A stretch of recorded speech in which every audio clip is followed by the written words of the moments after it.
Bonjour chers amis. Aujourd'hui nous sommes le 6 avril 2019.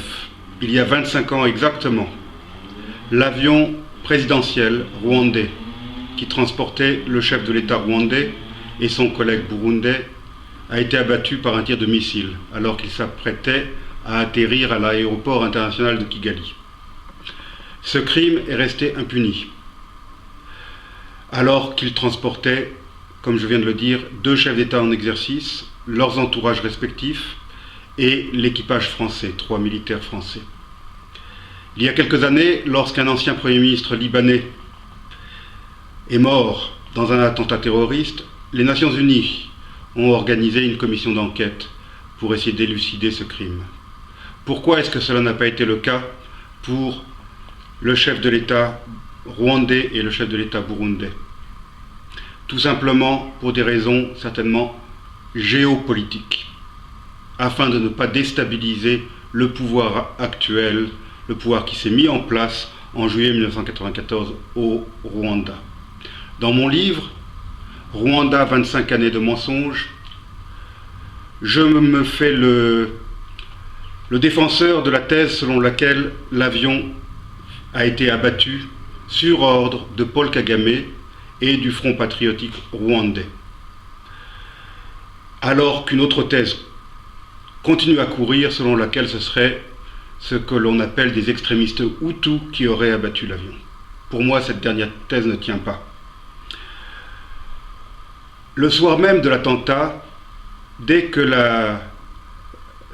l'on a annoncé la mort du président, le Front patriotique rwandais a déclenché une offensive générale sur tous les fronts, rompant ainsi un cessez-le-feu qui durait depuis près d'1 an. Une offensive générale, ça ne s'improvise pas. Il y a des préparatifs logistiques, organisationnels à mettre en place, des plans à préparer. Donc, cette offensive était prévue de longue date. Par contre, de l'autre côté, dans le camp gouvernemental, la mort du président Habyarimana a pris au dépourvu les responsables gouvernementaux survivants, puisqu'une partie des responsables gouvernementaux a trouvé la mort avec le président dans l'avion. En particulier les responsables militaires. L'armée rwandaise s'est trouvée décapitée. Et c'est donc dans l'impréparation totale que cette armée rwandaise a dû faire face à cette offensive générale de l'armée du Front patriotique rwandais. Lorsqu'un crime est commis, il faut toujours poser la question, à qui profite le crime? Là, visiblement, le crime a profité au Front patriotique rwandais, qui a ensuite profité de l'apocalypse, de la panique qui prévalait à Kigali pour mener une offensive victorieuse qui l'a conduit au pouvoir.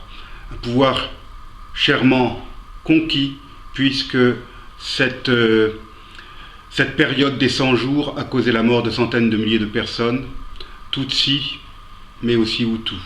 Tutsis massacrés par les Interamwe, la milice extrémiste Hutu, et Hutus massacrés par l'armée du FPR au fur et à mesure de son avance. Je pense donc, avec d'autres, qu'il convient absolument de dire la vérité au sujet de cet attentat.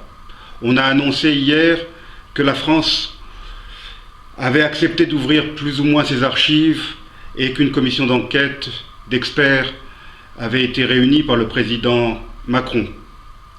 Pourquoi est-ce qu'on ne fait pas la même demande aux États-Unis, aux Nations Unies, à l'Ouganda, au FPR? Pourquoi est-ce que leurs archives, à eux aussi, ne seraient-elles pas ouvertes pour qu'enfin la vérité soit dite? Je vous remercie, chers amis.